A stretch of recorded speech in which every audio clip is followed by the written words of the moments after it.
Okay students, you all are most welcome. आज की Hansadhwani IAS की क्लास में मैं सुनील दुबे आप सभी लोगों का हार्दिक स्वागत करता हूं और आशा करता हूं कि आपकी तैयारी की दशा दिशा बिल्कुल ठीक होगी। स्टूडेंट्स, मेरी एक व्यथा है, वो ये है, आपके सामने मैं उसको रखना चाहता हूं कि प्रायः ऑनलाइन प्लेटफॉर्म या यूं कहें कि ई प्लेटफॉर्म में जिन लोगों द्वारा चीजें सर्व की जाती हैं उसका उद्देश्य होता है पॉपुलैरिटी। निश्चित रूप से ये मनी ओरिएंटेशन का विषय है तो पॉपुलैरिटी तो उनका कारण होगा ही, लेकिन उसमें ड्रॉबैक क्या है? ड्रॉबैक ये है कि वो उस पॉपुलैरिटी की वजह से उन टॉपिक्स को रिप्रेजेंट करना पसंद करते हैं जिनमें उनकी पॉपुलैरिटी बढ़े। लेकिन स्टूडेंट, मेरा विचार ये है कि अगर हमारा उद्देश्य आपको एक क्रमबद्ध तरीके से मैटर प्रोवाइड करना है, एक बेहतरीन तैयारी की दिशा देनी है, तो हमें अपने इस निजी व्यक्तिगत स्वार्थ से मुक्त होना पड़ेगा। और भले ही वो विषय बहुत ज्यादा पॉपुलर ना हो ई प्लेटफॉर्म पर, लेकिन भले ही बहुत ज्यादा इंटरेस्टिंग ना हो स्टूडेंट्स पॉइंट ऑफ व्यू से, लेकिन ये हमारा नैतिक दायित्व है कि हम उसको क्रमबद्ध रूप में आपके सामने प्रस्तुत करें। तो हंसध्वनि आईएएस में इस बात का विशेष रूप से ध्यान रखा गया है कि आपको किसी भी विषय के किसी भी सेक्शन की कंप्लीट जानकारी दी जाए। उसके लिए थोड़ा सा संघर्ष अधिक है, निश्चित रूप से है। तो मेरा विश्वास है कि आगे चल के हम सफल होंगे।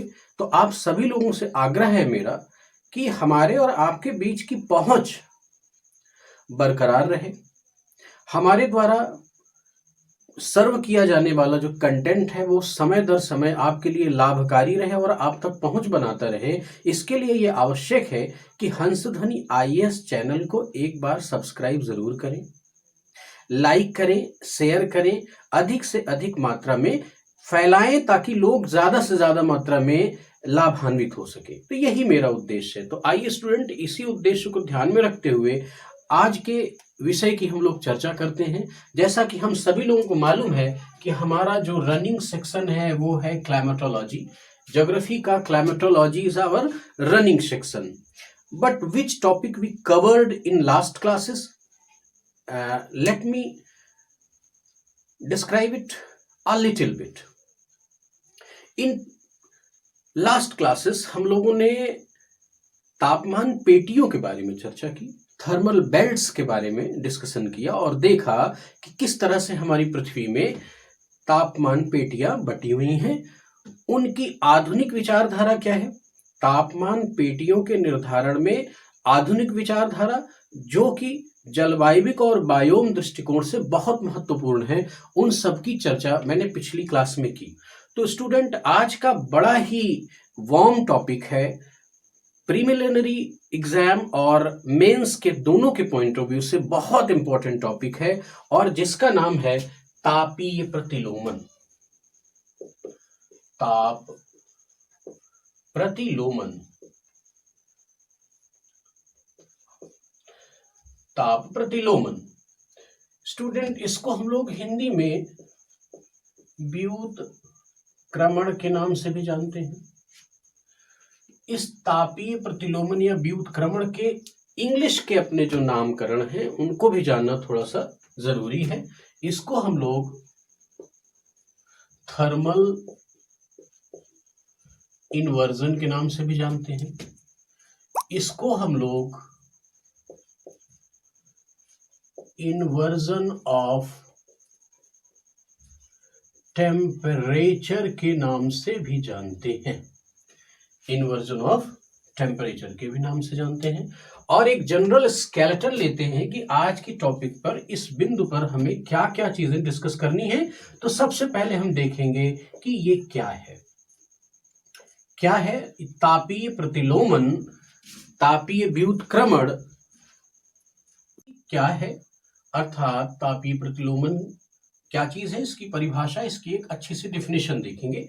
फिर हम देखेंगे कि इसके प्रकार क्या है, इसके प्रकार क्या है, और फिर देखेंगे कि इसके प्रभाव क्या है, ये क्या क्या प्रभाव छोड़ता है।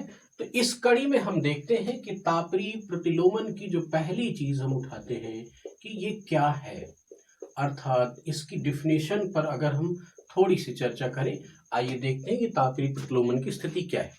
सामान्यतः स्टूडेंट होता क्या है कि हमने ये चीज देखा है कि हमारे वायुमंडल में धरातल से ऊपर की ओर जाने पर सामान्य तापमान पतन दर के हिसाब से तापमान में कमी आती है। अर्थात ये हम कह सकते हैं कि हमारे धरातल से ऊपर जाने पर वायु ठंडी होती जाती है। इसके कारण क्या है ये मैंने पिछली क्लासेस में बहुत स्पष्ट किया है, यहां पर इसकी चर्चा नहीं करूंगा। आज का जो विषय है हमारा तापीय प्रतिलोमन, इसी पर हमारी चर्चा आधारित होगी। तो ऊपर जाने में सामान्य ताप पतन दर क्या कहती है कि ऊपर जाने पर वायु ठंडी होती जाती है, लेकिन कभी कभी ऐसी बहुत सारी परिस्थितियां आती हैं कि हमारे धरातल से ऊपर जाने पर गर्म वायु राशि प्राप्त हो जाती है और नीचे ठंडी वायु राशि होगी। अर्थात धरातल के आसपास की जो वायु है वो ठंडी है, उसके ऊपर एक गर्म वायु राशि की बेल्ट है और फिर उसके ऊपर ठंडी वायु राशि होती है। तो ये स्थिति जो है अगर देखा जाए तो सामान्य तापमान पतन दर के विपरीत है। भाई धरातल से हम ऊपर गए तो हमें वायु की ठंडी पेटियां मिलनी चाहिए, लेकिन ठंडी पेटियों के बजाय गर्म पेटी मिल रही है। तो ये एक व्युत्क्रमण है, ये एक प्रतिलोमन की स्थिति है, तो इसीलिए इसका नाम रखा गया थर्मल इन्वर्जन। तो अगर हम देखें तो स्थिति क्या बनती है, हम इसको कैसे इस चीज को लिख सकते हैं कि धरातल से ऊपर जाने पर सामान्य ताप पतन की दर के विपरीत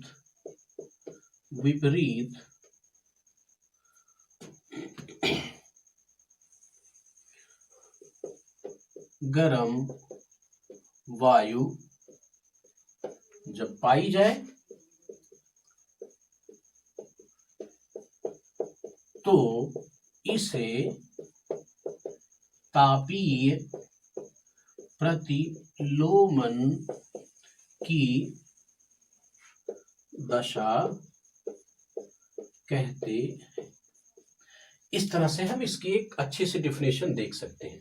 स्टूडेंट इस बात को अगर हम लोग चित्र के माध्यम से समझना चाहें तो आई थिंक आप डिफिनेशन को नोट कर ले, ताकि मैं इसको वाइप करूं और यहाँ पर एक अच्छा सा चित्र आपके सामने रिप्रेजेंट करूं। तो धरातल से ऊपर जाने पर सामान्य ताप पतन दर के विपरीत गर्म वायु राशि जब ऊपर पाई जाए, के विपरीत गर्म वायु राशि जब ऊपरी वायुमंडल में पाई जाए तो इसे हम क्या कहेंगे, तापीय प्रतिलोमन की दशा कहेंगे। अब आइए इसको चित्र के माध्यम से समझने का प्रयास करते हैं कि ये इसकी स्थिति कैसे होती है। तो देखिए ये हमारा धरातल है और इस धरातल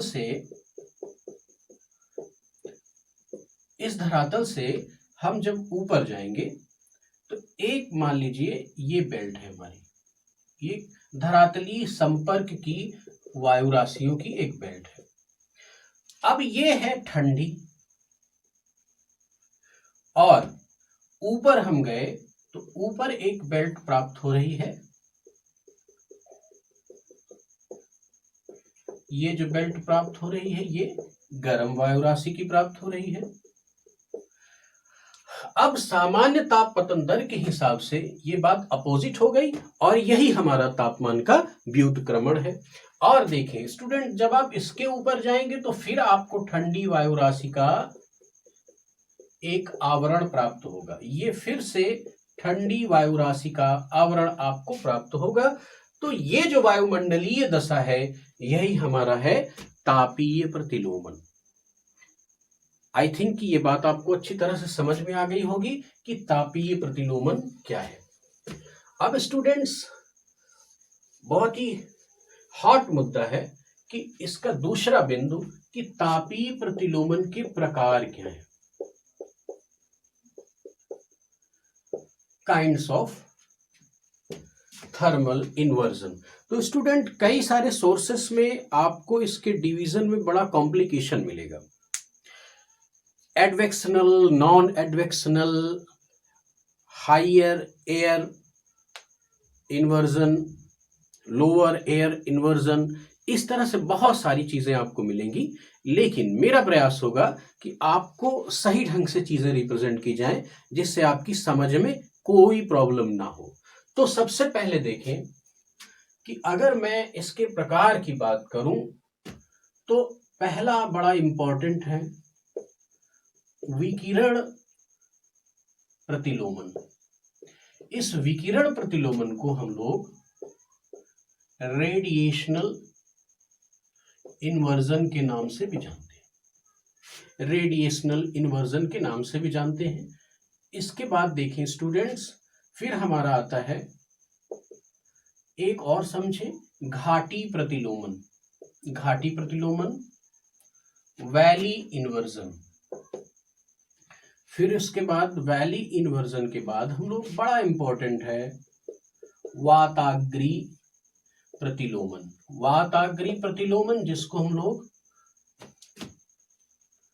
फ्रंटल इन्वर्जन के नाम से भी जानते हैं। वाताग्री प्रतिलोमन जिसको हम लोग फ्रंटल इन्वर्जन के नाम से भी जानते हैं। फिर हम लोग देखते हैं स्टूडेंट्स उच्च वायुमंडलीय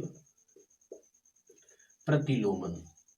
ये क्या है भी, एक एक का मैं विस्तार से आपके सामने चर्चा करूंगा। तो ये क्या होता है, हायर एटमॉस्फेरिक इन्वर्जन। फिर स्टूडेंट हम लोग देखेंगे कि क्षैतिज प्रतिलोमन। क्षैतिज प्रतिलोमन, क्षैतिज प्रतिलोमन, हॉरिजेंटल इन्वर्जन, हॉरिजेंटल इन्वर्जन। नीचे स्पेस की थोड़ी सी स्कैर्सिटी है, लेकिन एक पॉइंट में भी यहां पर नोट कर सकता हूं आपको, अवतलन, अवतलन प्रतिलोमन, अवतलन प्रतिलोमन। स्टूडेंट आप इन चीजों को नोट कर ले तो फिर मुझे इसमें से कुछ स्पेस खाली करना होगा और एक दो चीजें ऊपर लिखनी होंगी। आई होप कि मैं आपको थोड़ा सा समय दे देता हूं कि आप इस चीज को नोट कर लें। आई होप कि आपने कर लिया। इस चीज को हम लोग सबसिडेंस इन्वर्जन के नाम से भी जानते हैं।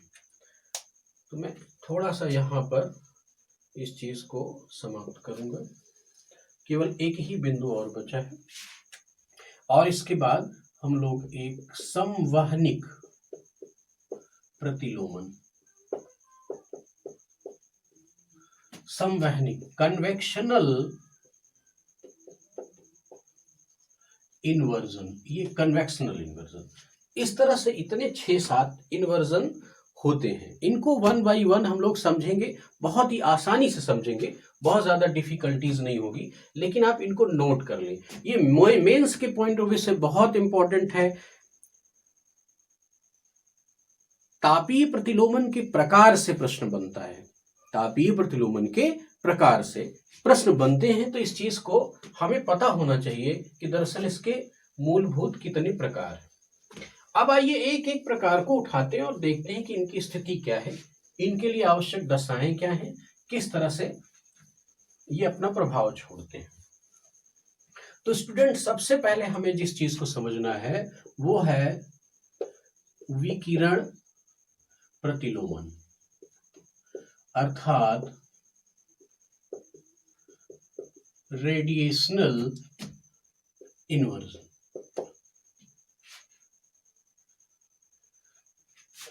स्टूडेंट इस बात को समझे, सबसे पहली बात तो आपको अपने रेडिएशनल इन्वर्जन के लिए दिमाग में बैठाना होगा कि ये धरातल के नजदीकी वायुमंडलीय क्षेत्र पर होता है। ये बहुत ऊंचाई पर नहीं होता, ये धरातल के लगभग नजदीकी वायुपेटी पर होता है। इसकी स्थिति क्या होती है स्टूडेंट, इसको विकिरण क्यों कहा गया है? हमने इंसोलेशन के समय इस बात को समझा था, हमने इंसोलेशन के समय समझा कि सूर्य से आने वाली लघु तरंगे हमारी पृथ्वी पे अवशोषित हो जाती हैं। फिर पृथ्वी क्या करती है कि अपने दीर्घ तरंगीय रेडिएशन को छोड़ती है, जिससे हमारा वायुमंडल, ये जो हमारा वायुमंडल एटमॉस्फेयर है, ये गर्म होता है। इसको हम लोग पृथ्वी द्वारा छोड़े गए रेडिएशन को हम लोग पार्थिव विकिरण या टेरेस्ट्रियल रेडिएशन के नाम से जानते हैं। अब स्टूडेंट, सामान्यतः इसका रूल क्या था कि जैसे ही पार्थिव विकिरण ऊष्मा ऊर्जा लेके निकलता है तो हमारी धरातल की बिल्कुल छोटी सी पेटी तो चालन माध्यम से गर्म होती है, फिर उसके बाद संवहनिक क्रियाएं, कन्वेक्शनल प्रोसेस होता है, जिससे हमारा वायुमंडल गर्म होता है। ये प्रोसेस क्या है, आप पिछले लेक्चर्स में जाएंगे तो बाखूबी मैंने इसको डिस्कस किया है, लेकिन यहाँ पर हमें थर्मल इन्वर्जन के कॉन्सेप्ट में ही बात करनी है। तो इस बात को समझें कि संवहनिक क्रिया में गर्म वायु राशि वायुमंडल में ऊपर जाती है और अपनी ऊष्मा का ह्रास कर देती है, तो जैसे ही ऊष्मा का ह्रास करेगी तो जो ग्रेडियंट बनेगा, जो एक ग्रेडियंट, थर्मल ग्रेडियंट बनेगा, वो क्या बनेगा कि नीचे से ऊपर जाने पर वायुमंडल ठंड हो रहा है। लेकिन एक स्थिति क्या आती है स्टूडेंट, समझे, जब शीतकाल की स्थिति हो हमारे पृथ्वी के किसी भी भूखंड पर, जब जाड़े का समय हो, शीतकालीन ऋतु हो, तो उस समय क्या होगा कि धरातल बहुत तेजी से ठंडा हो जाएगा, बहुत तेजी से अपनी ऊर्जा को मुक्त कर देगा। अच्छा, जो ऊर्जा को मुक्त करेगा, अपने रेडिएशन को रिलीज करेगा, तो संवहनिक क्रियाओं से जो वायु राशियां ऊपरी क्षेत्र पर आ गई हैं, वो अपनी ऊष्मा का ह्रास करेंगी। लेकिन ध्यान रहे स्टूडेंट कि इनके ह्रास करने की दर से ज्यादा तेज धरातल के संपर्क वाली वायु ठंडी हो जाती है। अर्थात धरातल के पास की वायु राशियां तेजी से ठंडी हो गई और इनके ऊपर की वायु पेटी अभी थोड़ी सी गर्म है। वो अपनी ऊष्मा का जिस दर से ह्रास करती है, उस दर से ज्यादा तेज रेट पर, उससे तीव्र दर से ये धरातल के पास की संपर्क वाली वायु ठंडी हो जाती है। तो इस तरह से स्थिति क्या बनेगी स्टूडेंट कि यहां पर ये ठंडी वायु पेटी हो जाएगी और यहां पर गर्म वायु पेटी हो जाएगी। लेकिन this process happen due to the terrestrial radiation. It's mean the word radiation is most important, so we can say this is the radiation inversion. यहां पर ये स्थिति आ गई, विकिरण प्रतिलोमन की स्थिति आ गई। स्टूडेंट, आई थिंक इस बात को आप अच्छे से समझ चुके हैं। तो हम लोग अगले बिंदु की ओर बढ़ते हैं, जिसको कि हम लोग घाटी प्रतिलोमन के नाम से जानते हैं। देखिए स्टूडेंट, घाटी प्रतिलोमन में क्या स्थिति बनती है।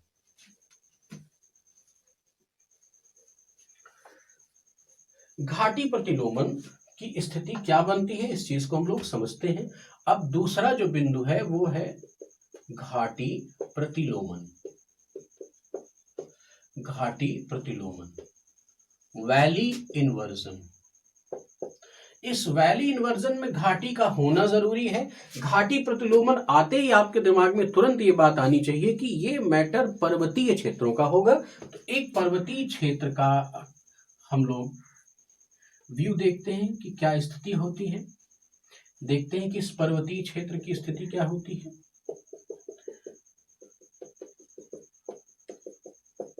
ये हमारा पर्वतीय क्षेत्र है और ये हमारा वैली का क्षेत्र है, वैली एरिया है।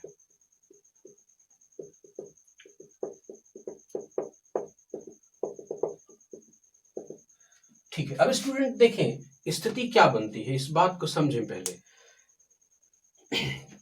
सामान्यतः क्या होता है कि ठंड का मौसम है, शीतकाल है, और जैसे शीतकाल में रात की स्थिति आती है तो चूंकि ये स्थल खंड है, पर्वतों का ये भाग ये स्थल खंड है, और आपको ये चीज अच्छी तरह से पिछली क्लासेस में समझाई गई है, और आई थिंक अगर आपने वो लेक्चर्स देखे हैं तो आप बाखूबी समझ सकते हैं कि स्थल का स्वभाव क्या है, तेजी से गर्म होना और तेजी से ठंडा होना। यस, तो अब देखें, मैंने ये लेक्चर आपको अच्छी तरह से मैं याद दिलाऊं कि घाटी समीर और स्थल समीर की जब चर्चा की गई थी तो वो चीज आपको अपने दिमाग में रिलोड करनी है।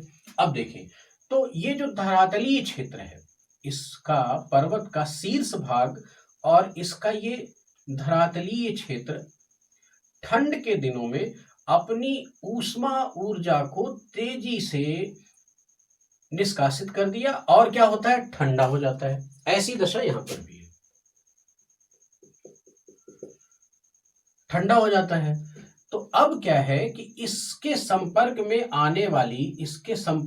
आने वाली जो वायु है वो भी ठंडी हो जाएगी, वो भी क्या होगी, ठंडी हो जाएगी। स्टूडेंट्स ध्यान रखना है, इस बात को ध्यान रखना है कि जब ये रात्रि काल में अपनी ऊष्मा ऊर्जा ये धरातलीय क्षेत्र निष्कासित कर रहा था जिस दर से, उस दर से ये क्षेत्र, वैक्यूम का जो क्षेत्र है, ये अपनी ऊष्मा ऊर्जा निष्कासित नहीं कर रहा था। तो अर्थात क्या स्थिति बनती है कि यहां पर एक प्राइमरी सिचुएशन में गर्म वायु राशियां भरी रहेंगी, गर्म वायु की पेटी भरी रहेगी। अब इस धरातल के ऊष्मा ऊर्जा तेजी से तीव्र गति से निष्कासित करने की वजह से इसके संपर्क में आई हुई जो वायु राशियां हैं वो क्या होंगी, वायु पेटी है वो तेजी से ठंडी हो जाएंगी। अब जब ठंडी होगी तो स्वभावतः वो भारी होंगी। अब जब भारी होंगी तो उनका स्वभाव क्या होगा, उनका स्वभाव होगा घाटी की ओर अवतलन करना। ये घाटी की ओर अवतलन करना शुरू कर देंगी।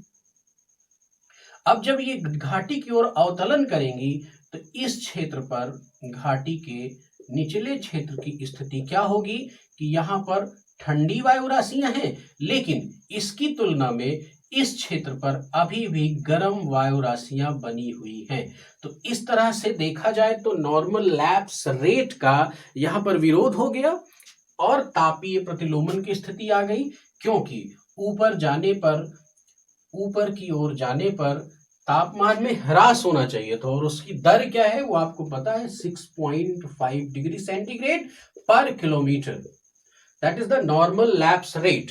लेकिन यहां पर प्रॉब्लम क्या हो रही है, देखें कि ठंडी वायु राशियां अवतलित होकर के इस जगह पर इकट्ठा हो गई और गर्म वायु राशियां यहां पर है, गर्म वायु की पेटी यहां पर है। तो ये सिचुएशन क्या बन गई, थर्मल इन्वर्जन की। लेकिन चूंकि ये एक वैली एरिया पर इसकी स्थिति बनती है, इसलिए हम लोग इसको घाटी प्रतिलोमन के नाम से जानते हैं। आई थिंक ये बात आपको अच्छी तरह से क्लियर हो गई होगी। अब स्टूडेंट्स देखें, एक बड़ा ही इंपॉर्टेंट सेक्शन आता है, मैं उसको आपके सामने रिप्रेजेंट करता हूं कि इससे पहले हमने क्या पढ़ा, रेडिएशन इन्वर्जन पढ़ा, रेडिएशनल इन्वर्जन पढ़ा। इसके ग्राफीय निरूपण पर प्रश्न बहुत बनते हैं, इसके ग्राफीय निरूपण पर बहुत प्रश्न बनते हैं। तो उस चीज को हम लोग एक बार क्लियर कर लेते हैं। देखें कैसी स्थिति बनती है। ये मान लीजिए ये साइट है हमारी और एक ये एक्सिस है, ये इस एक्सिस पर हमने टेम्परेचर रखा 5, 10 degree, 15 degree, 20 degree, 25 degree, 30 degree, 35 degree, 40 degree etcetera. यहां पर हमने ये टेम्परेचर रखा, ये तापमान, और यहां पर हमने ऊंचाई रखी, मान लीजिए 200 metre, 400 metre, 600 metre, 800 metre, 1000 metre, 1500 metre, 2000 metre, ये हमारी क्या हो गई, ऊंचाई। दिस इज द एल्टीट्यूड, और ये क्या है, ये हमारा तापमान है। अब इस ग्राफीय निरूपण में समझे इस बात को। मान लीजिए सपोज दैट कि हमारे वायुमंडल का जो तापमान है, मान लेते हैं कि हम वो 25 डिग्री का तापमान है, 25 डिग्री का तापमान है। अब सामान्यतः जो नॉर्मल लैप्स रेट की स्थिति बनती है वो क्या कहती है कि ऊंचाई जाने पर जैसे जैसे हम एल्टीट्यूड में ऊपर जाएंगे अपने वायुमंडल में तो तापमान हमारा कम होगा। तो जब हमारा तापमान कम होगा तो इसका अगर हम निरूपण करेंगे तो लाइन हमारी कैसे बनेगी, इस तरह से ग्राफ का रिप्रेजेंटेशन होगा कि जैसे जैसे हम ऊपर जा रहे हैं वैसे वैसे टेम्परेचर हमारा कम हो रहा है। तो ये तो नॉर्मल लैप्स रेट की स्थिति बनती है। लेकिन अब स्टूडेंट इसी में इस बात को समझे और आई होप कि ये सारे चित्र आप बनाते चलें, मेंस के पॉइंट ऑफ व्यू से बहुत इंपॉर्टेंट है। और कभी कभी ग्राफ को रख करके सीधे प्री में क्वेश्चन पूछ सकता है कि यह दिया गया ग्राफ सामान्य ताप पतन दर को दर्शाता है या तापीय प्रतिलोमन की स्थिति को दर्शाता है। तो ऐसे प्रश्न प्रीलिम्स के पॉइंट ऑफ व्यू से भी जनरेट किए जा सकते हैं। तो that's very important section, very important topic, तो आप इसको नोट कर लें। अब देखिए एक स्थिति क्या बन सकती है, एक स्थिति पर विचार करते हैं हम लोग। एक स्थिति पर विचार करते हैं कि तापीय प्रतिलोमन क्या कहता है। तापीय प्रतिलोमन क्या कह रहा है कि हम ऊपर जा रहे हैं तो क्या हो रहा है, टेम्परेचर बढ़ रहा है। हम धरातल से ऊपर गए, पहले कुछ दूर तक हम गए तो क्या हुआ, धरातल पर टेम्परेचर कम हो गया। चलिए कम कर देते हैं। फिर हमने क्या देखा, फिर हमने ये देखा कि जब हम धरातल से ऊंचाई पर जा रहे हैं तो क्या हो रहा है, टेम्परेचर हमारा बढ़ रहा है। अच्छा, तो एक निश्चित, मैंने कहा है कि धरातल के निचले हिस्से पर 2 किलोमीटर की अवस्थिति तक, 1 से 2 किलोमीटर की अवस्थिति तक ही बल्कि और कम 500 मीटर 200 मीटर से लेके 2 किलोमीटर के बीच में विकिरण रेडिएशन इन्वर्जन की सिचुएशन बनती है। तो इस बात को समझे, तो पहले तापमान हमारा कम हुआ, फिर तापमान हमारा बढ़ गया, और फिर जब तापमान बढ़ गया तो फिर ऊपर नॉर्मल लैप्स रेट काम करने लगी और टेम्परेचर हमारा कम होने लगा। तो स्टूडेंट यहां से समझ ले कि ये जो बेल्ट है हमारा, ये जो बेल्ट है, ये कौन सा बेल्ट है, यही बेल्ट हमारा तापीय प्रतिलोमन को दर्शाता है। तापीय प्रतिलोमन को दर्शाता है। तो इस तरह से ये तापीय प्रतिलोमन का ग्राफ हमारा बना हो सकता है। तो आपको आइडेंटिफाई करना आना चाहिए। स्टूडेंट यहां पर थोड़ा सा मैं आपको एक चेंज बताता हूं, that is the correct way. लेकिन जनरल अप्रोच में क्या होता है, ग्राफ का निरूपण करते समय ये जो मैंने ये पेटी दी है, ये क्या दी है कि धरातल की कुछ दूरी तक की स्थिति ये होती है कि वायुराशि हमारी ठंडी है, फिर उसके ऊपर गर्म पेटी आती है।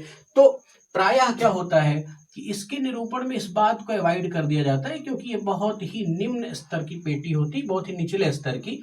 तो क्या करते हैं कि इसको सीधे सीधे ये लाइन आपको मिलेगी। अगर ऐसा मिलता है तब भी आपको कंफ्यूज नहीं होना है, और वैसा मिले तब भी आपको कंफ्यूज नहीं होना है। तो ये जो टेम्परेचर यहाँ पर बढ़ गया, तो ये पेटी हमारी जो जनरेट हुई वो क्या होगी, तापीय प्रतिलोमन। इस तरह से तापीय प्रतिलोमन का हमने एक ग्राफीय निरूपण आपके सामने किया। अब स्टूडेंट हम लोग अगली चर्चा करेंगे उसका नाम है वाताग्री प्रतिलोमन। वाताग्री प्रतिलोमन, फ्रंटल इन्वर्जन। अब देखिए फ्रंटल इन्वर्जन की स्थिति को समझते हैं, ये फ्रंट है क्या। स्टूडेंट देखिए पहले कि हमारे वायुमंडल में गर्म और ठंडी वायु राशियां प्रवाहित होती रहती हैं। गर्म और ठंडी वायु राशियां एक दिशा से दूसरी दिशा की ओर प्रवाहित होती रहती हैं। लेकिन अगर सोचें कि एक तरफ से गर्म वायु राशि आ रही है और एक तरफ से ठंडी वायु राशि आ रही है और दोनों का आपस में मिलन हो जा रहा है, तो ऐसे मिलने की स्थिति पर क्या सिचुएशन बनेगी, ठंडी वायु राशि स्वभावतः भारी है और गर्म वायु राशि स्वभावतः हल्की है। तो जो गर्म वायु राशि है उसका स्वभाव हल्केपन की वजह से वो क्या करेगी कि ठंडी वायु राशि में आरोहण करना शुरू करेगी।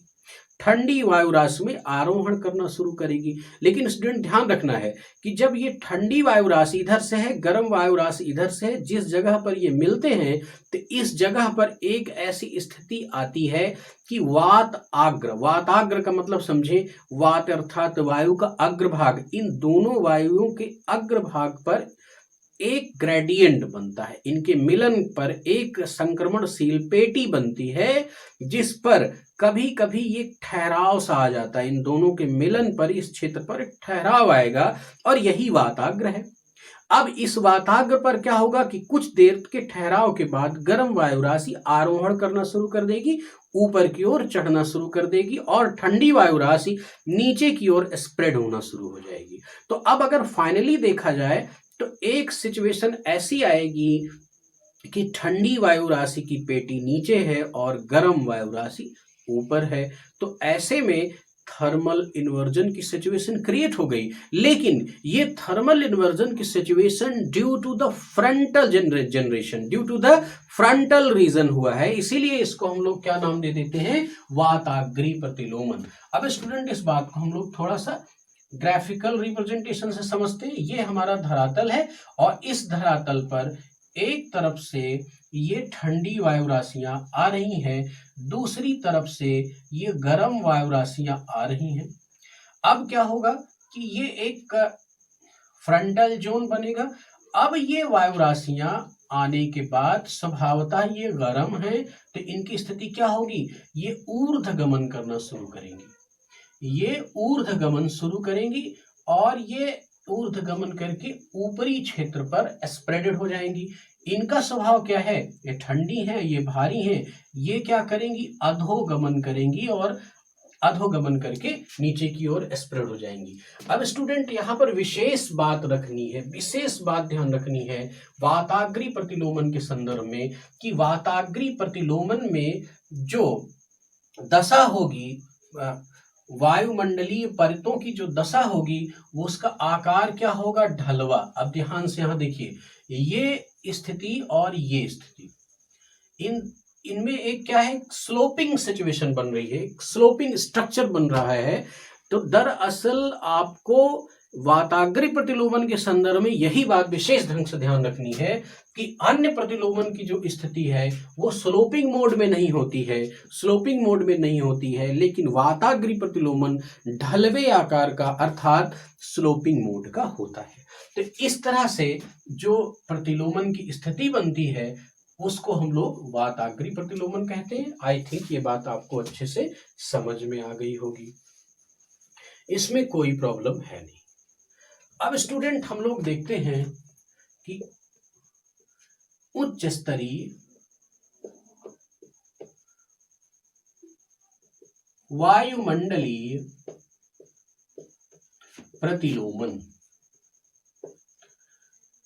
तो इसको हम लोग हायर एटमॉस्फेरिक इन्वर्जन भी बोल देते हैं। ये क्या है स्टूडेंट, बहुत अच्छे से इस बात को समझ ले। जब हम लोगों ने चर्चा की थी स्ट्रक्चर की, स्ट्रक्चर ऑफ एटमॉस्फेयर की जब हम लोग चर्चा की थी, तब हमने आपको अच्छी तरह से बताया था। और जब हम लोगों ने ऊर्ध्वाधर वितरण, तापमान के ऊर्ध्वाधर वितरण वाली क्लास को कंप्लीट किया था, तो ये बात बिल्कुल स्पष्ट हुई थी कि टेम्परेचर की सिचुएशन एक मंडल से, अर्थात ये अगर हम इसको अपना धरातल माने तो ये हमारा ट्रोपोस्फेयर होता है और इसके ऊपर क्या होता है हमारा स्ट्रेटोस्फेयर। तो स्ट्रेटोस्फेयर और ट्रोपोस्फेयर, तो ट्रोपोस्फेयर में नॉर्मल लैप्स रेट क्या कहते हैं कि तापमान हमारा घटता जाता है, लेकिन स्ट्रेटोस्फेयर क्या कहता है कि ट्रोपोपॉज के बाद एक छोटी सी पेटी होती है ट्रोपोपॉज की, इस पेटी के बाद कुछ दूर तक यहाँ पर भी तापमान सम रहता है, लेकिन जहां पर ध्यान रखें कि 15 से 35 किलोमीटर के पास की पेटी पर ओजोन की उपस्थिति पाई जाती है, ओजोन की उपस्थिति पाई जाती है, और 25 से 35 के बीच में, या यूं कई सोर्सेस में आपको 20 से 35 के बीच में भी मिलेगा, 20 से 35 किलोमीटर के बीच में ओजोन परत ज्यादा डेंस है।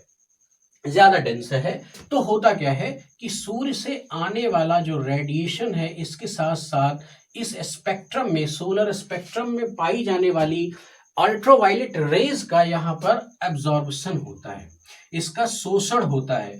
तो इस प्रक्रिया से तापमान हमारा बढ़ने लगता है, तापमान हमारा बढ़ने लगता है। तो अगर संपूर्ण वायुमंडल के परिप्रेक्ष्य में ये घटना देखी जाए तो निचले वायुमंडल की स्थिति क्या है, नॉर्मल लैप्स रेट ले रहा है, अर्थात क्या है, ठंड वायु राशियां हैं, निचली पेटी ठंड है, लेकिन ऊपर की पेटी क्या है, ऊपर की पेटी गर्म हो गई। तो अगर हम स्ट्रक्चर के परिप्रेक्ष्य में देखें, अर्थात सारे मंडलों के परिप्रेक्ष्य में देखें, तो यहां पर तापीय प्रतिलोमन की स्थिति आ गई, यहां पर तापीय प्रतिलोमन की स्थिति आ गई। कैसे आ गई, इस चीज को फिर से देख लें कि नॉर्मल लैप्स रेट से तापमान हमारा जो ट्रोपोस्फेयर है वहां तक तो घटता चला गया, लेकिन ओजोन परत की उपस्थिति में अल्ट्रावायलेट रेज के अवशोषण से फिर से समताप मंडल पर, स्ट्रेटोस्फेयर में तापमान में वृद्धि होने लगी। तो नीचे ठंडी पेटी और ऊपर गर्म पेटी। बस ये है कि ऊपरी वायुमंडल में ये घटना घट रही है, इसलिए हम लोग इसका जो नामकरण देते हैं वो क्या देते हैं, उच्च स्तरीय वायुमंडलीय प्रतिलोमन। तो आप ये चीज अच्छी तरह से देख सकते हैं, अगर ऐसी कोई प्रश्न बने भी तो आप ये चीज रिप्रेजेंट कर सकते हैं कि उच्च स्तरीय वायुमंडलीय प्रतिलोमन ओजोन परत द्वारा, समताप मंडल में ओजोन परत द्वारा अल्ट्रावायलेट रेज के अवशोषण से उत्पन्न हुई एक स्थिति है, निश्चित रूप से ये बात कह सकते हैं। तो आइए देखते हैं कि अगला प्रतिलोमन हमारा क्या कहता है।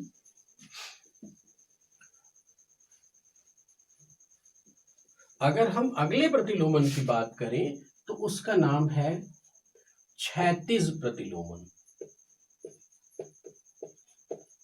क्षैतिज प्रतिलोमन या व्युत्क्रमण भी इसके लिए शब्द आता है, तो कंफ्यूज नहीं होना है, इसको हम लोग हॉरिजॉन्टल इन्वर्जन के नाम से जानते हैं। ये क्षैतिज प्रतिलोमन की स्थिति क्या होती है स्टूडेंट, ध्यान रखना है। मैंने आपको बताया है कि गर्म वायु राशियां, ठंडी वायु राशियां, अर्थात विभिन्न प्रकार के स्वभावों वाली वायु राशियां एक स्थान से दूसरे स्थान तक ट्रैवल करती हैं due to the wind flow. जो पवन प्रवाह है उसके माध्यम से वायु राशियां, विभिन्न प्रकार की वायु राशियां एक स्थान से दूसरे स्थान पर की ओर गमन करती हैं। अब स्टूडेंट ध्यान रखें कि इन वायु राशियों के गमन से अगर फ्रंटल सिचुएशन बन जाए, जो अभी हमने इसको देखा, जो फ्रंटल सिचुएशन बन जाए तो क्या होता है, एक ढलुआ आकार का स्वरूप बनता है हमारे वायुमंडलीय प्रतिलोमन का। तो वो तो वाताग्री हो गया, लेकिन स्टूडेंट यहाँ पर एक सिचुएशन और आती है, उस चीज को भी थोड़ा सा देख लें कि अगर जैसे ये मान लीजिए एक स्वभाव की वायु राशियां हैं, ठंडी स्वभाव की वायु राशियां हैं और ये गर्म स्वभाव की वायु राशियां हैं, तो प्रायः कभी कभी इनका विंड ब्लोइंग इधर हो रहा है, इनका विंड ब्लोइंग के माध्यम से इधर इस तरफ से इनका गमन है और इनका गमन इधर है। अब ये आपस में मिलेंगी तो कई सिचुएशन ऐसी आती है कि ये फ्रंट कंस्ट्रक्शन नहीं करती हैं, बल्कि ये क्या करती हैं, आपस में मिंगल होने का प्रयास करती हैं, आपस में घुल मिल जाने का प्रयास करती हैं, लेकिन इनका घुलना मिलना हो नहीं पाता। बल्कि होता क्या है कि जब ये आपस में मिलती हैं तो ठंडी वायु राशियां निचले परत की ओर चली जाती हैं सीधे सीधे, और गर्म वायु राशियां ऊपरी परत की ओर स्टेबल हो जाती हैं। तो अब देखिए इसका कोई ढलवा आकार नहीं है, इस क्षेत्र पर ठंडी वायु राशियां हो गई, इस क्षेत्र पर गर्म वायु राशियां हो गई। ऐसा जो प्रतिलोमन होता है इसको हम लोग क्षैतिज प्रतिलोमन की दशा कहते हैं, क्योंकि यहाँ पर ये प्रतिलोमन वायु राशियों के क्षैतिज गमन की वजह से उत्पन्न होती है ये दशा, इसीलिए इसको हम लोग क्षैतिज प्रतिलोमन का नाम देते हैं। तो स्टूडेंट आई थिंक ये बात आपको क्षैतिज प्रतिलोमन की स्थिति आपको अच्छी तरह समझ में आ गई होगी। तो आई थिंक कि हमें आगे बढ़ना चाहिए।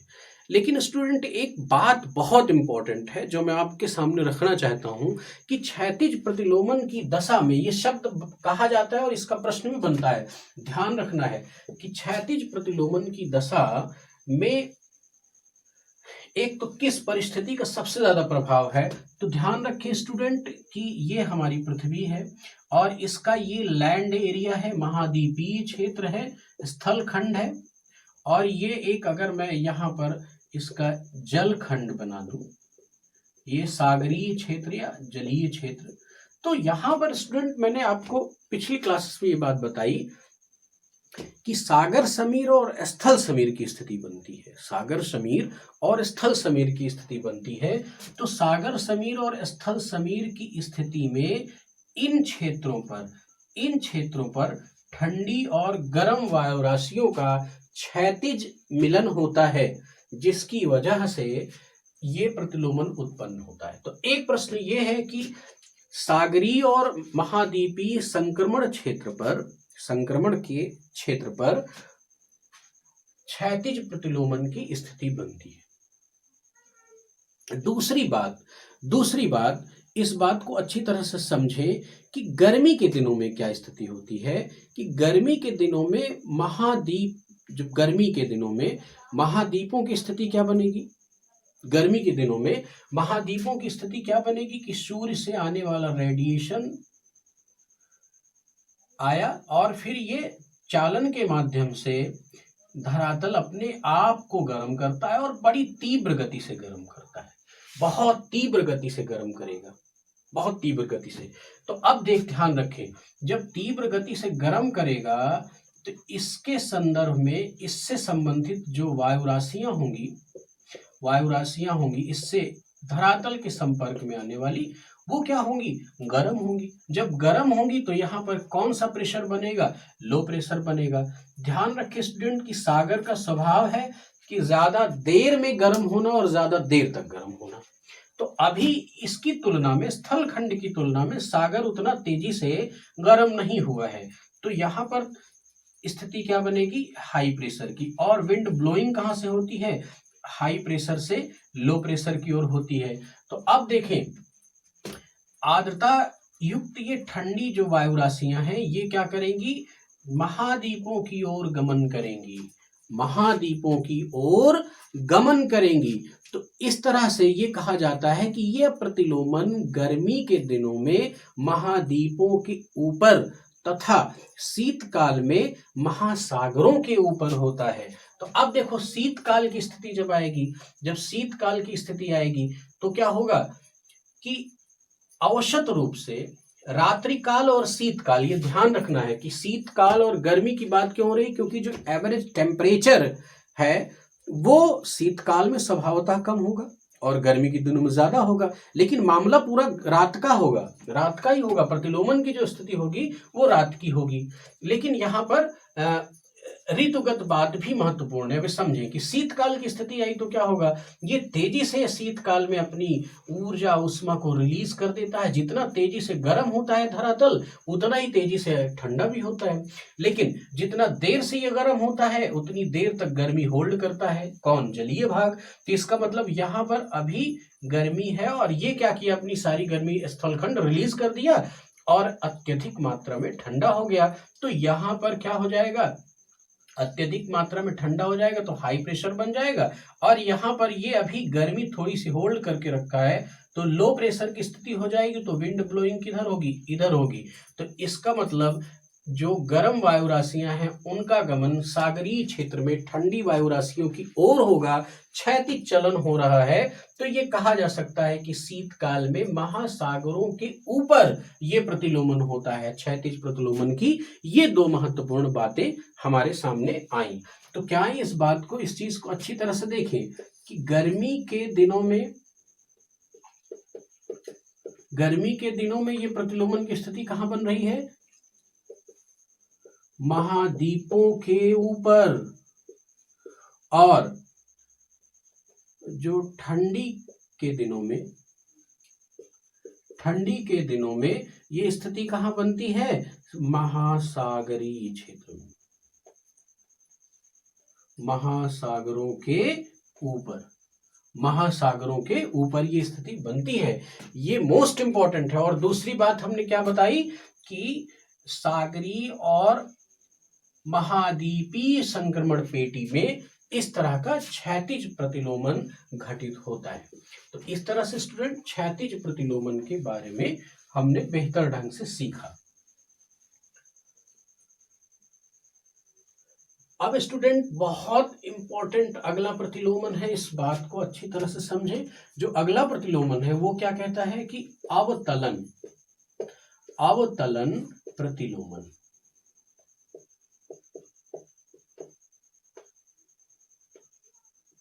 अवतलन प्रतिलोमन, अवतलन जिसको हम लोग सब्सिडेंस इन्वर्जन भी बोलते हैं, ये क्या होता है, इस चीज को समझना बहुत जरूरी है। स्टूडेंट ऐसे समझे, ये हमारा धरातलीय क्षेत्र है, ये हमारा धरातलीय क्षेत्र है।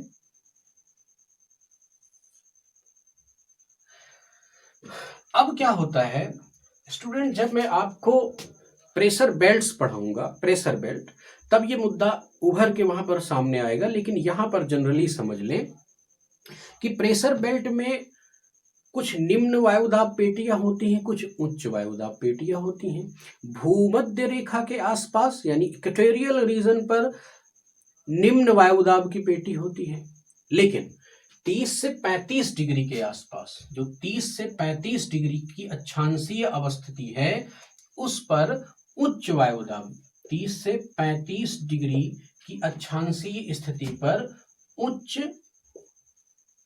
वायु दाब की पेटी होती है।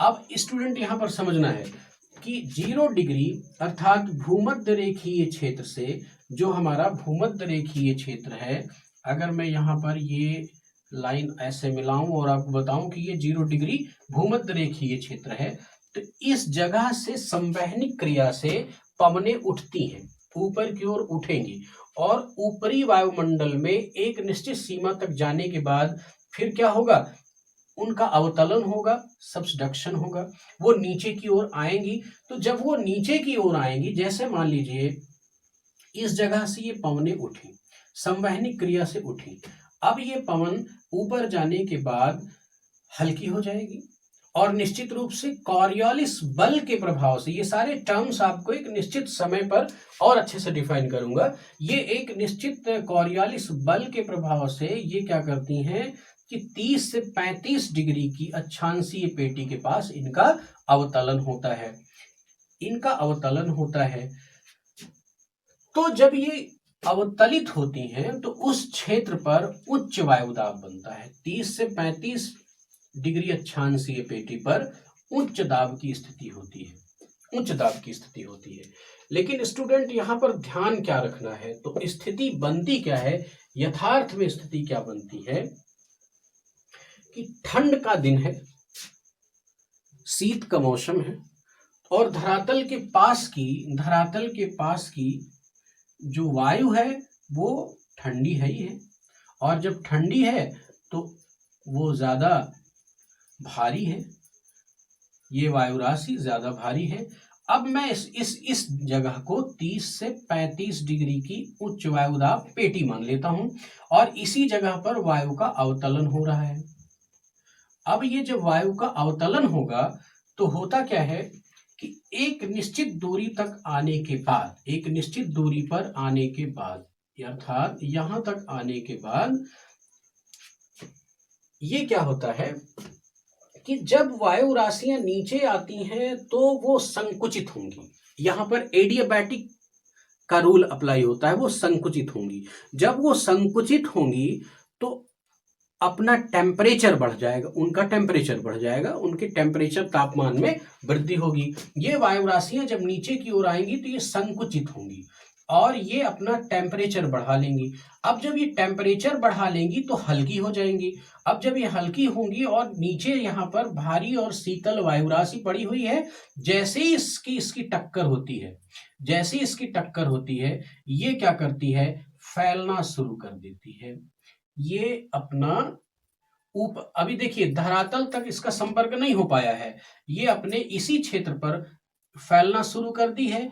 क्योंकि ये अवतलित होते समय जैसे जैसे नीचे की ओर आएगी तो इसके टेम्परेचर में ग्रोथ हो जाएगी, कंप्रेशन होगा, कंप्रेशन होगा और ड्यू टू द कंप्रेशन इसके टेम्परेचर में वृद्धि होगी और ये हल्की भी होगी और ये इस तरफ विस्तृत होने लगेगी।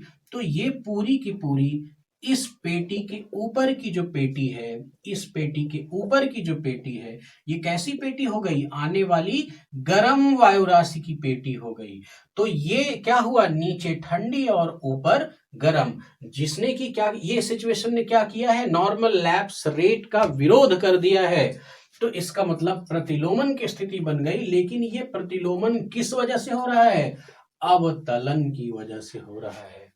अवतलन की वजह से हो रहा है, ड्यू टू सब्सिडेंस ये प्रतिलोमन हो रहा है, इसलिए इसका नाम क्या रखा गया? अवतलन प्रतिलोमन। आई थिंक ये बात आपको अच्छी तरह से समझ में आ गई होगी। अवतलन प्रतिलोमन। अब हम लोग अगले प्रतिलोमन की बात करते हैं। अगले प्रतिलोमन को हम लोग क्या बोलते हैं? संवहनीय प्रतिलोमन। ये कन्वेक्शनल इन्वर्जन। अब स्टूडेंट आप समझ लें, इसके आकार प्रकार में लगभग रेडिएशनल इन्वर्जन से मिलता जुलता इसका स्वभाव है, लेकिन थोड़ा सा फर्क है। वो फर्क क्या है, इस बात को आप समझिए। ये हमारा धरातल है, इस धरातल से संवहनीय क्रियाएं हो रही हैं, संवहनीय क्रियाएं हो रही हैं। अब क्या होता है कि संवहनीय क्रियाओं से ऊपर की ओर गर्म वायु राशियां जाती हैं और अपने ऊष्मा ऊर्जा का ह्रास करते हुए ऊपर चली जाती हैं, ऊष्मा ऊर्जा का ह्रास करते हुए चली जाती हैं। तो अब स्टूडेंट यहां पर ध्यान रखना है कि इस पेटी पर जो आई हुई वायु राशि है, जिस दर से तापमान का ह्रास हुआ उससे तेज दर से यहां पर धरातल के पास वायु ठंडी हो गई। अब जो ठंडी हो गई, अब ये ऊपर गई, लेकिन होता क्या है कि एक ऐसी स्थिति उत्पन्न होती है कि ये अपनी ऊष्मा ऊर्जा को लेकर के और ऊपर नहीं जा पाती है, और ऊपर नहीं जा पाती है, और यहां पर इसकी स्थिरता आ जाती है। इसकी स्थिरता आने की वजह से संवहनिक क्रियाएं रुक जाती हैं। लेकिन संवहनिक क्रियाएं तो रुक गई, किंतु स्थिति क्या हुई कि इस क्षेत्र पर जो वायु राशियां हैं वो गर्म हैं, और इस धरातलीय क्षेत्र पर धरातल के संपर्क की वजह से अत्यधिक ठंडी राशियां हैं। तो ऐसे प्रतिलोमन को हम लोग संवहनीय प्रतिलोमन के नाम से जानते हैं, संवहनीय प्रतिलोमन के नाम से जानते हैं। तो अब स्टूडेंट, ये तो इतने प्रतिलोमन की स्थिति को मैंने आपके सामने रख दिया। ये इतने प्रकार के प्रतिलोमन है, इस टॉपिक को मैंने यहाँ पर समाप्त किया। अब स्टूडेंट, हमें जानना बहुत जरूरी है कि ये जो प्रतिलोमन है, दरअसल इसका प्रभाव क्या है? प्रभाव क्या है? प्रतिलोमन का प्रभाव, इसका इफेक्ट क्या है? इसका इफेक्ट क्या है? इसको ध्यान रखना है, सिग्निफिकेंस के नाम से भी जानते हैं। इसके महत्व की बात आए तो भी यही बात लिखनी है। प्रभाव और महत्व एक ही चीज है, प्रभाव और महत्व। जो इसके प्रभाव है वही इसके महत्व है। अब स्टूडेंट, सबसे पहली बात जो आपको समझनी है वो ये है कि बड़ा गजब का इसका प्रभाव है कि एक तो बात क्लियर है कि शीतकालीन अवस्था ऐसी आती है, शीतकालीन अवस्था ऐसी आती है जब तापीय प्रतिलोमन की स्थिति उत्पन्न होती है। लेकिन जब तापीय प्रतिलोमन की स्थिति में होता क्या है कि ऊपर के क्षेत्र पर गर्म वायु राशि है और नीचे के क्षेत्र में ठंडी वायु राशि है। तो अब ध्यान रखना स्टूडेंट, होता क्या है कि हमारे बादलों का निर्माण संघनन से है। संघनन की क्रिया से है। और संघनन की क्रिया में क्या होता है कि जब संवहनिक क्रिया से वायु राशियां ऊपर जाती हैं तो अपनी ऊर्जा ऊष्मा का ह्रास कर देती है, क्योंकि सामान्य ताप पतंदर ये बोलता है कि ऊपर टेम्परेचर हमारा कम है और एक निश्चित तापमान उनको मिलता है, वो क्या होते हैं, उन संघनन होने लगता है, ठंडी वायु होगी, संघनन कंडेंसेशन होगा, फिर बादलों का निर्माण होगा और फिर वर्षा होगी। अब स्टूडेंट देखें कि अगर तापीय प्रतिलोमन की स्थिति आ गई, यहां पर गर्म वायु राशि की पेटी है, तो नीचे से जो वायु राशि आ रही है वो अपनी ऊष्मा ऊर्जा को मुक्त करते हुए आ रही, ह्रास करते हुए आ रही है, लेकिन यहां पर आई तो चूंकि ये इस जगह पर गर्म वायु राशि है, तो जो आर्द्रता लेके आती है, ध्यान रखना कि संवहनिक क्रियाओं से ऊपर उठने वाली जो वायु है अपने साथ एक जलवाष्प होल्ड करती है, अपने साथ जलवाष्प होल्ड करती है, अर्थात वेपोरेशन की क्रिया के फलस्वरूप जलवाष्प को होल्ड करती है। इसी को हम लोग ह्यूमिडिटी या आर्द्रता बोलते हैं। अब क्या है कि जब ये गर्म वायु राशि की पेटी होगी तो याद रखना कि गर्म वायु राशि का स्वभाव है आर्द्रता को और ग्रहण करना, अर्थात आर्द्रता सामर्थ्य बढ़ जाती है।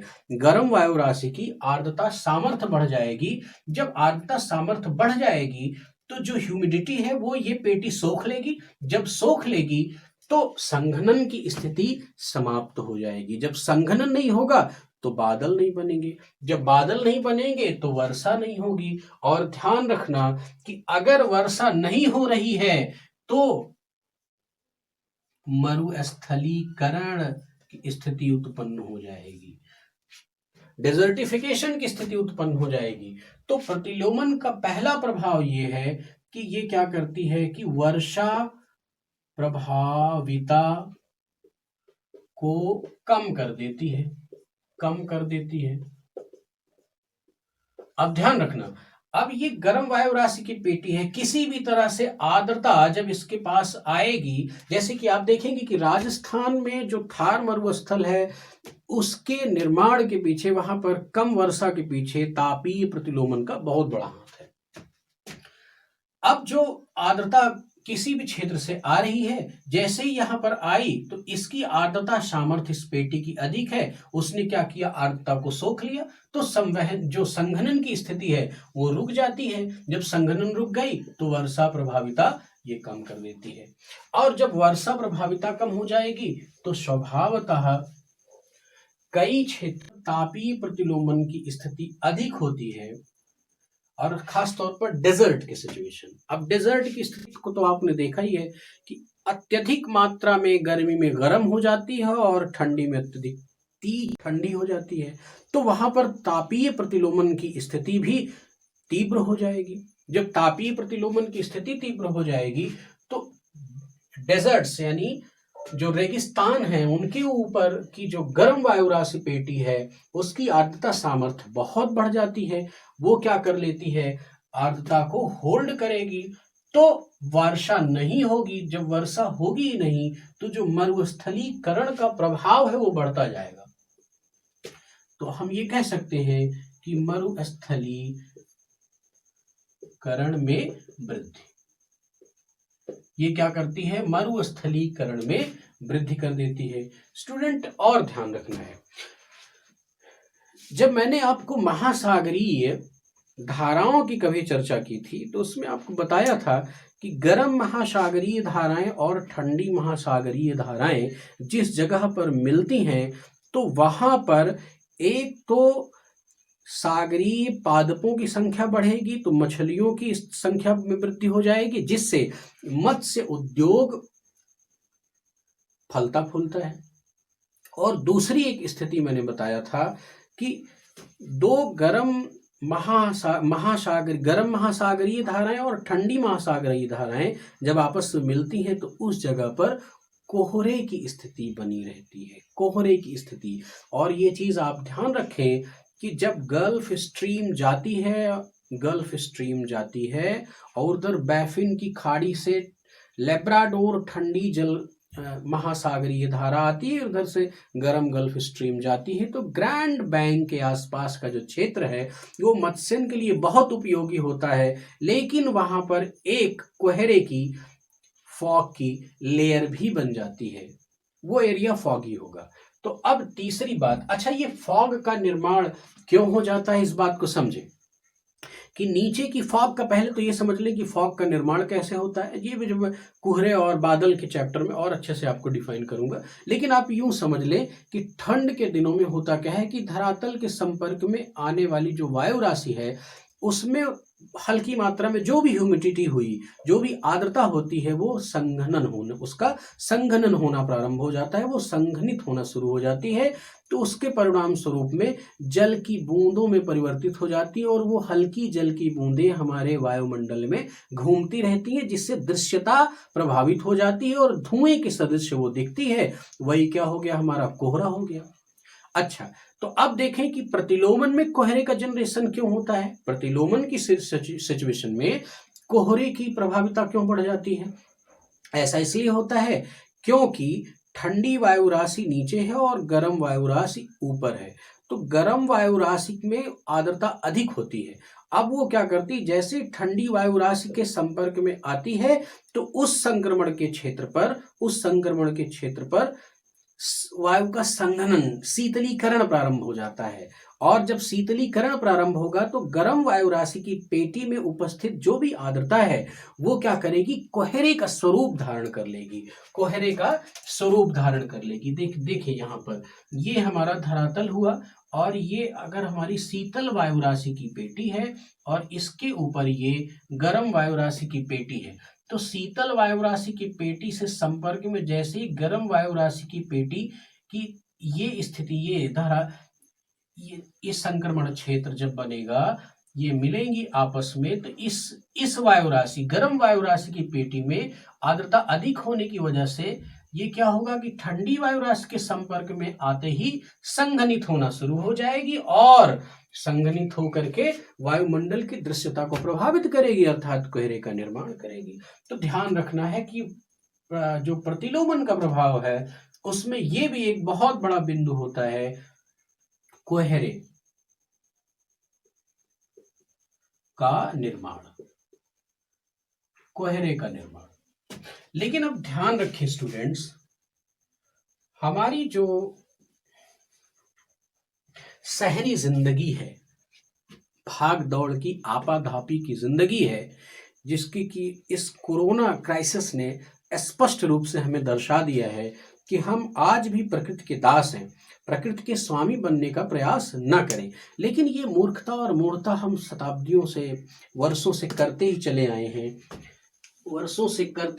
आए हैं और हमने अपने डेवलपमेंट के अंधेपन में क्या किया है, वायुमंडल को प्रदूषित किया है।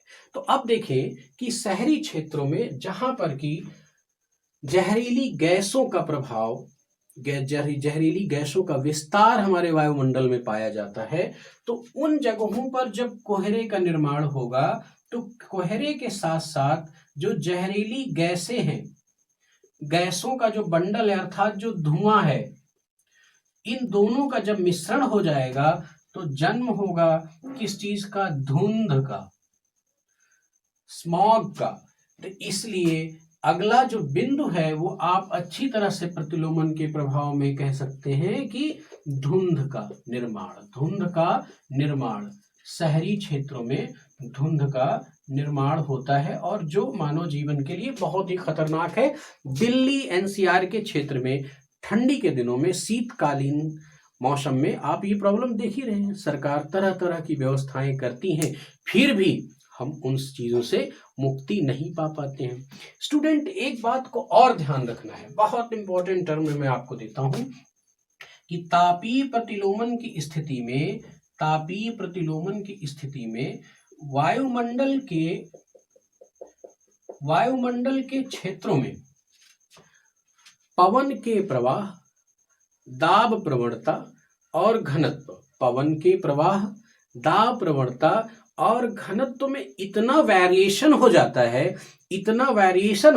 है कि एक स्थिति ऐसी प्रकट होती है जिसको हम लोग बोलते हैं बम्पिंग की स्थिति प्रकट हो जाती है। ये बम्पिंग क्या है, मतलब एक तरह से उछाल, जैसे आप ऐसे देखो जब तेज हवाएं चलती हैं, कभी तूफान की स्थिति में आप खड़े हों और वहां पर महसूस करें, ये मैं ऐसी स्थिति को महसूस करवाने केवल ये एग्जांपल दे रहा हूं। लेकिन क्यों? क्योंकि तापीय प्रतिलोमन की दशा में वायुमंडल शांत होगा, ये बात विशेष ध्यान रखना। वायुमंडल शांत होगा, लेकिन तेज तूफान से मैं अनुभव की बात बताना चाहता हूं कि उसमें होता क्या है कि कभी तेज झोंका आया, आप बिल्कुल एकदम विरोध कर रहे हैं, बहुत ताकत लगा रहे हैं, अचानक अचानक क्या होता है, झोंके का प्रेशर कम हो जाता है। फिर बहुत तेज झोंका आता है, फिर प्रेशर, फिर कम झोंका आता है, कभी तेज कभी धीम। ये जो स्थिति बनती है, ये क्या है, एक तरह से बम्पिंग का कॉन्सेप्ट है। तो वायुमंडल में बहुत सारे स्थितियों पर उच्छलन, जिसको हम लोग बोलते हैं उच्छलन, बम्पिंग की सिचुएशन बनती है। उच्छलन इसको हिंदी में बोला जाता है। इस स्थिति का निर्माण प्रतिलोमन की वजह से होता है। तो इसका फर्क क्या होता है कि इस बम्पिंग से जब हमारे वायुयान संचालन में बहुत प्रॉब्लम होती है, वायुयान संचालन में बहुत प्रॉब्लम होती है, कभी दाब बढ़ जाएगा, कभी कम हो जाएगा। तो एक ये बम्पिंग की सिचुएशन तापीय प्रतिलोमन की का प्रभाव या इसकी वजह से होती है। तो इस तरह से इन चीजों को हमने देखा कि तापीय प्रतिलोमन का प्रभाव या महत्व इनका हमारी वायुमंडलीय दशा में ये है। लेकिन स्टूडेंट, अपने दिमाग में एक चीज का सदैव ध्यान रखना है कि तापीय प्रतिलोमन के लिए आवश्यक जो बिंदु है वो क्या है, इसको आप समझो पहले। तापीय प्रतिलोमन के लिए आवश्यक वायुमंडलीय दशाएं क्या हैं, ये लगभग हर एक प्रतिलोमन के प्रकार में कॉमन होती हैं। लेकिन प्रायः जो विकिरण प्रतिलोमन है उसमें जो मैं बताने जा रहा हूं, ये दशाएं ज्यादा प्रभावी होती हैं। लेकिन इनमें से लगभग एक कॉमनैलिटी पाई जाती है। अब आप देखो, सबसे पहली तो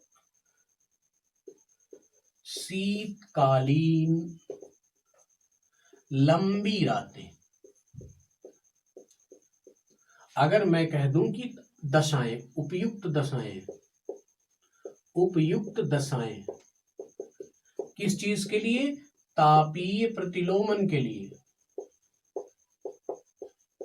तापीय प्रतिलोमन की उपयुक्त दशाएं क्या क्या हैं, इसको ध्यान से समझें।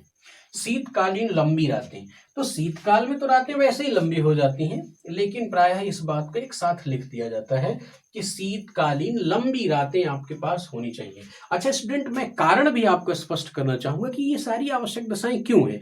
शीतकाल की लंबी रातें क्यों, ग्रीष्मकाल की लंबी रातें क्यों नहीं? क्योंकि ग्रीष्मकाल में तो रातें लंबी होती नहीं। लेकिन ग्रीष्मकाल की स्थिति क्या होती है, ग्रीष्मकाल में सामान्यतः नॉर्मल लैप्स रेट प्रभावी होती है, लेकिन शीतकाल में धरातल हमारा तेजी से अपनी ऊर्जा का ह्रास करता है, इसलिए धरातलीय क्षेत्र बहुत तीक्ष्ण तरीके से ठंडा होता है। और लंबी रातें क्यों कही गई? क्योंकि उसके ठंडे होने के लिए, ऊष्मा के ह्रास के लिए पर्याप्त समय मिल जाता है, इसलिए शीतकालीन ठंडी रातें। अब उसके बाद देखिए, साफ आसमान, साफ आसमान अर्थात साफ आसमान का यहां पर अर्थ क्या है? बादल मुक्त। ये क्यों है? अगर बादल हो तो प्रॉब्लम क्या है स्टूडेंट, ध्यान रखें। जब बादल होगा तो टेरेस्ट्रियल रेडिएशन जो है हमारा, पार्थिव विकिरण है, उसमें बाधा उत्पन्न करेगा। पार्थिव विकिरण के मुक्तिकरण में, उसके मुक्त होने में बाधा उत्पन्न करेगा। और जब बादल अगर बाधा उत्पन्न करेंगे, जब बादल बाधा उत्पन्न करेंगे इससे मुक्त होने वाली ऊर्जा ऊष्मा के लिए जो निर्मित ये बादल हैं, तो ध्यान रखें कि हमारा वायुमंडल लगभग एवरेज रूप से, औसत रूप से गर्म बना रहेगा। जब गर्म बना रहेगा तो तापीय प्रतिलोमन की स्थिति है कि नीचे ठंडी वायुराशि होनी चाहिए, ऊपर गर्म वायुराशि होनी चाहिए। अर्थात ये कह सकते हैं कि जो पार्थिव विकिरण का ह्रास है वो तीक्ष्ण रूप से नहीं हो पाता अगर बादल है तो। और अगर आसमान साफ है तो ऊर्जा ऊष्मा का ह्रास पार्थिव विकिरण के रूप में तीव्र गति से होगा, जो कि तापीय प्रतिलोमन की एक आवश्यक कंडीशन है, एक आवश्यक शर्त है। तो शीतकाल की लंबी रातें होनी चाहिए और आसमान साफ होना चाहिए, आसमान साफ होना चाहिए। और ध्यान रखें कि वायुमंडलीय विक्षोभ नहीं होने चाहिए। जो वायुमंडलीय विक्षोभ है, एटमॉस्फेरिक टर्बुलेंसेस हैं, उनकी दशा क्या होनी चाहिए? बिल्कुल शांति की अवस्था होनी चाहिए, वायुमंडल की स्थिरता हो जाए। अच्छा स्टूडेंट, ध्यान रखना है कि तापीय प्रतिलोमन की दशा में वायुमंडल हमारा शांत होता है। तो इसीलिए इस चीज को हम लोग स्थिर प्रतिलोमन के नाम से भी कह देते हैं, क्योंकि वायुमंडलीय दशाएं स्थिर होती हैं, इसलिए हम लोग इसको स्थिर वायुमंडलीय दशा की वजह से स्थिर प्रतिलोमन के नाम से भी संबोधित कर देते हैं। अच्छा, एक चीज और देखें, शुष्क वायु होनी चाहिए। शुष्क वायु होनी चाहिए। शुष्क वायु क्यों होनी चाहिए? ह्यूमिडिटी अगर ज्यादा है अर्थात जलवाष्प किसी वायु पेटी में अधिक है, तो वो क्या करती है कि मुक्त होने वाली ऊष्मा का अवशोषण कर लेती है। पृथ्वी से मुक्त होने वाली ऊष्मा का अवशोषण कर लेती है। तो जो धरातलीय पेटी है वो तीव्र गति से ठंडी नहीं हो पाती, कोल्ड नहीं हो पाती। तो जब धरातलीय पेटी तीव्र गति से ठंडी नहीं होगी तो फिर उसके ऊपर गर्म वायु राशि का आना और प्रतिलोमन की सिचुएशन बनेगी नहीं। तो इस वजह से शुष्क वायु का होना भी आवश्यक है। तो इस तरह से ये इसकी उपयुक्त दशाएं हैं। इन उपयुक्त दशाओं में हमारा तापीय प्रतिलोमन घटित होता है। तो इस तरह से स्टूडेंट, आज हमने तापीय प्रतिलोमन के संदर्भ में इतनी बातें सीखी। ये देखा कि तापीय प्रतिलोमन क्या है, इसकी उपयुक्त दशाएं क्या हैं, इसका ग्राफीय निरूपण क्या है, ये हमने देखा। इसके विभिन्न प्रकार क्या हैं और प्रत्येक प्रकार के अपने प्रभाव क्या हैं। और फाइनली हमने देखा कि तापीय प्रतिलोमन का हमारे वायुमंडलीय दशाओं में क्या प्रभाव है और क्या महत्व है। तो इस तरह से स्टूडेंट, आज की क्लास को मैं यहीं पर विराम देता हूं। अगली क्लास की पर मैं शीघ्र ही आपसे मुलाकात करूंगा अगले टॉपिक पर। लेकिन स्टूडेंट, ध्यान रखना है, मेरा उद्देश्य है कि एक क्रमबद्धता होनी चाहिए शिक्षण में, तभी आप आत्मसात कर पाएंगे। और हंसध्वनि आईएएस के उद्देश्य को पूरा करने के लिए जो टैग लाइन आपके सामने रखी गई है, पढ़े ही नहीं आत्मसात भी करें, तो ये तभी संभव हो सकता है जब मैं क्रमबद्ध तरीके से आपको कंटेंट रिप्रेजेंट करूं और उतनी इंटेंसिटी से आप कंटेंट को होल्ड करें। तो इस तरह से स्टूडेंट, आज की क्लास को मैं यही विराम देता हूं। बहुत बहुत धन्यवाद।